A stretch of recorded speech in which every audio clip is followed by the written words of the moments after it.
สบายดีเนาะพี่น้องเนาะสำหรับวิดีโอนี้อุ่นใจจะพามาลาน้ำมันเนาะอยู่ที่นครหลวงพระบางตอนนี้ซอกมา3-4ปั๊มแล้วบ่เปิดอันนี้เป็นปั๊มหน้าหลวงแต่ว่าเบื้องส่งนี้น่าจะมีแต่น้ำมันกระส่วนบ่เห็นรถจักรนะเรียนคิวยาวเลยต่อคิวแม่นแท้เนาะมีแต่กระส่วนคิวยาวเลยเดี๋ยวอุ่นใจจะพาไปเบิ่งปั๊มมีอีกปั๊มหนึ่งได้ยินเพิ่นว่ามีน้ำมันแอดสั่งก็คือปั๊มดอนกลางเนาะจะกายขั้วที่1ไปได้1เมื่อกี้เลาะซอกอยู่ในเมืองละปั๊มได้ก็ปิดหมดมีปั๊มผู้วาวก็เปิดอยู่แต่ว่าก็บ่มีแอดสั่งเนาะกันถ้าปั๊มทางหน้านี่บ่มีแล้วก็น้ำมันนี่เกือบบ่เหลือแล้วได้นี่เหลือแต่จักขีดนึงนี่ขีดหนึ่ง ลองไปเบิ้งนำกันพี่น้องว่าจะมีน้ำมันบ่มันคือว่ามาทุกมายากแค่เนาะแต่ละมื้อแต่ละวันพี่น้องเอ้ยน้ำมันแพงแล้วยังบ่แล้วยังได้ไปตามล่าตามซอกต่อคิวกันยาวเป็นชั่วโมงพุ่นละบ่แน่ใจว่าราคาตอนนี้ถึกอยู่เท่าได้ล่ะโอ้ยังว่ามีรถน้ำมีไฟไหม้บ่ห่วยกายมาเมื่อกี้นี่คือว่าบ่เห็นไฟไหม้ใช่เนาะคือว่าเปิดวอไปนะแบบฟาวคล้ายๆคือว่ามีไฟไหม้แบบเดี๋ยวเอาไปซอกน้ำมันก่อนพี่น้องแป๊บนึงก็จะฮอดละอันนี้ก็น้ำมันหมดแล้วพี่น้องบ่ทันฮอตปั๊มซ้ำเนาะได้จูงเอาเลยน้ำมันหมดแล้วอันนี้ก็ได้เท่ากับออกนี้ไป5ปั๊มกับไก่เติบเนาะอดเอาเด้อพ่อใหญ่เด้ออดเอา ตายแล้วเป็นแบบนี้บ้านเมืองน้ำมันหมดแท้ๆ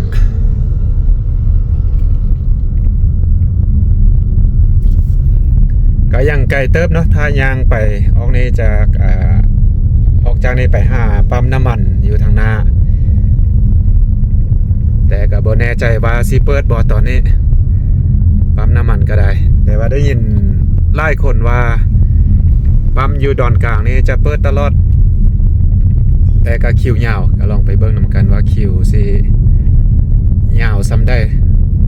สิได้ท่าดนซ้ำได้เนาะอันนี้เป็นเขตบ้านขั้วที่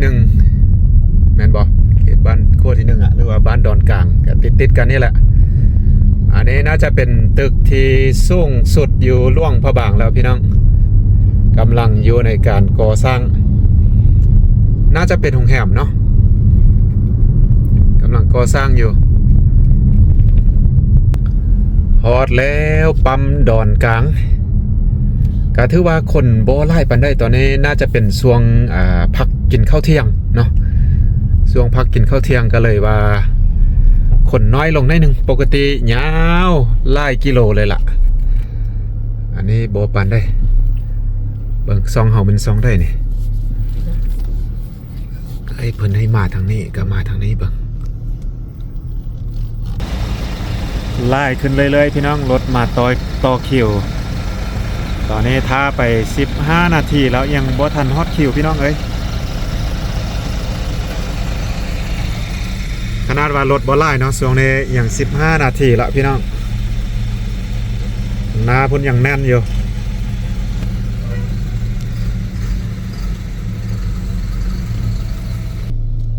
กำหนดรถใหญ่นี้ใส่บ่เกิน600,000กีบต่อคันรถแอดซังรถเก่งเนาะประเภทรถเก่งนี่บ่เกิน400,000กีบต่อคันรถจักรบ่เกิน50,000กีบต่อคันพี่น้องตอนนี้น้ำมันอยู่ที่ลิตรหนึ่ง39,540กีบก็ถือว่าเกือบเข้า40เนาะเทียบใส่ประมาณ2อาทิตย์ก่อนจะมี ความ ความวุ่นวายขึ้นมาพี่น้องเกือบคูณ2อย่างน้อยเดียวไล่ว่าคูณ2เลยเนาะบ่ธรรมดาน้ำมันหมดยังบ่ทันแล้วน้ำมันแพงบ่แล้วเนาะยังใส่ยากอีกพี่น้องแอดสร้างนี่ถือว่าถือก่อนกระส่วนน้อยเดียวเนาะ100กิบ โอ้ต่อแถวกันมาไล่เพิ่มขึ้นเรื่อยๆเดี๋ยวรอท่าคิวกันยังมาฮอตบอนไซแล้วแต่ว่ายังบ่ฮอตคิวพี่น้องน้ำมันมาเพิ่มแล้วพี่น้องน้ำมันมาเพิ่มละก็ถือว่ามาแถมเรื่อยๆเนาะเพิ่มเรื่อยๆเพราะว่ากันบ่ซันให้เอาบ่อยู่แน่นอน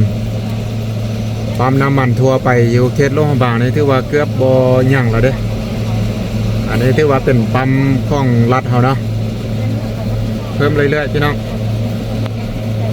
แต่น่าจะมีพอใช้แต่ว่าต้องได้ใช้เวลาได้นิดนึงเนาะในการมารอท่าแล้วก็ต่อคิวกันพี่น้องแล้วก็ใช้มี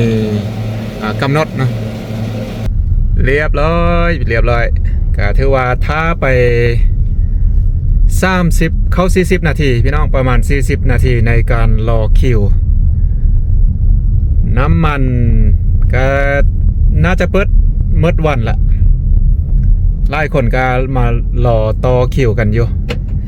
เริ่มยาวแล้วเนาะหลังจากกินข้าวซอยแล้วหลายคนก็มาต่อคิวแต่ก็คืออุ่นใจเว้าไปมีกำหนดในการใส่กันถ้าเป็นรถเก่งรถประเภทรถน้อยกินน้ำมันแอดสั่งนี่กำหนดให้แต่300,000กีบต่อครั้งรถใหญ่รถตู้รถใหญ่โดยทั่วไปก็ใส่กระสวดนี่ใส่ได้ล้านกีบต่อครั้งก็ถือว่าบ่หลายแล่นในระยะไกลนี่บ่ได้แน่นอนนอกจากจะมาต่อคิวไล่เถื่อเอา ถ้าจะแก้ไขก็ได้เนาะรถจักรนี่ก็บ่เกิน50,000กีบ50,000กีบนี่ก็ได้แต่ลิตรเดียวลิตรปลายน้อยเดียวพี่น้องเพราะว่าลิตรนึงก็เกือบ50,000ละเกือบ40แล้วเนาะบ่แม่น50ก็สิประมาณนี้การใส่น้ำมันเนาะสภาพการบ้านเมืองน้ำมันในตอนนี้พี่น้องก็ถือว่าอย่างยุ่งยากหลายพอสมควรบางคนนี่ก็รถจักรโดยเฉพาะเนาะน้ำมันหมดกลางทางได้จูงได้ยูเอาก็มีฉะนั้นสีไปสีมาต้องได้วางแผนดีๆพี่น้องเอ้ยช่วงนี้ถ้าประจำเป็นแท้ๆก็ได้งดก่อนในการเดินทางเนาะบ้านครัวที่หนึ่งปั๊มนาล่วงนี้ก็ยังเปิดอยู่พี่น้องยังเปิดอยู่แต่ว่าคิวนี่ก็น่าจะยาวเนาะคิวนี้ยาวแล้วบ่มีน้ำมันแอดสังปั๊มนี้ตอนนี้เห็นค่ายแต่น้ำมันกระส่วนน้ำมันแอดสังนี่หมดแล้วมีแต่รถใหญ่ต่อคิวกันโอ้ยบ่ฮู้ว่าสิเป็นแบบนี้ไปฮอดมือได้พี่น้องเอ้ยอยู่ที่ประเทศลาวเฮามันคือว่าแบบนี้เนาะก็เป็นทั่วโลกนั่นแหละแต่ว่าประเทศอื่นก็คือสิบ่ปานได้เนาะ เพราะว่าลาวเฮาเป็นประเทศที่ว่าเอาน้ำมันเข้ามาผ่านประเทศอื่นเนาะบ่มีทะเลอาจจะยุ่งยากลำบากหน่อยนึงไล่ปั๊มอยู่ที่นครหลวงพระบางนี่ถือว่าปิดเนาะเท่าที่อุ่นใจเลาะเบิ่งเมื่อกี้นี้ไล่ปั๊มปิดเลยแล้วก็เปิดมีบางปั๊มแต่บ่มีแอดสั่งจะมีแต่น้ำมันกระส่วน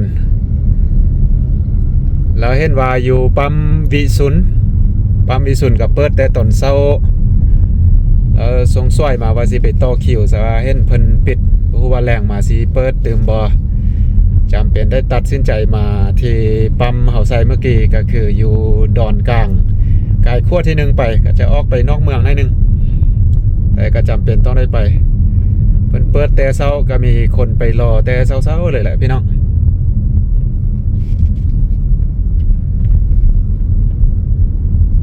เดินทางช่วงนี้นี่